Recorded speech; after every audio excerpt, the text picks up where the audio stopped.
我是妮娜。我们这期视频继续来讲解车尔尼练习曲599。我们今天要完成第13课的重点讲解。练习第13课之前有2个重点知识。第一个，左手部分出现了2个声部，一个声部保持，另一个声部要进行断奏练习。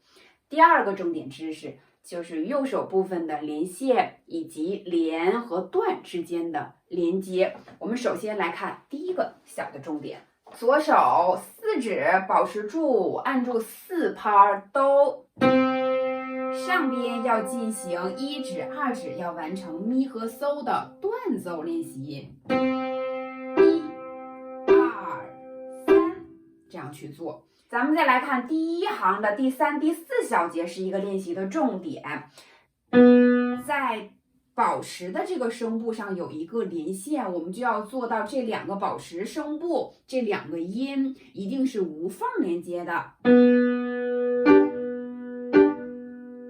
接哆，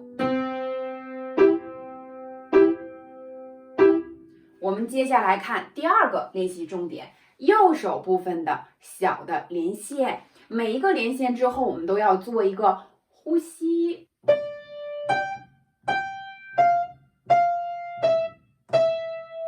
音乐当中的呼吸，最好的练习办法就是把手腕提起来，做一个小的呼吸。我们接下来再看连音和断音之间的连接，断起来，连起来，再来。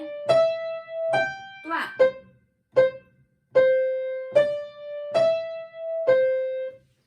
今天这一期的内容主要讲解了2个重点。第一个重点，左手练习，左手一定要把保持声部按住了，然后进行上边2个手指头的断奏。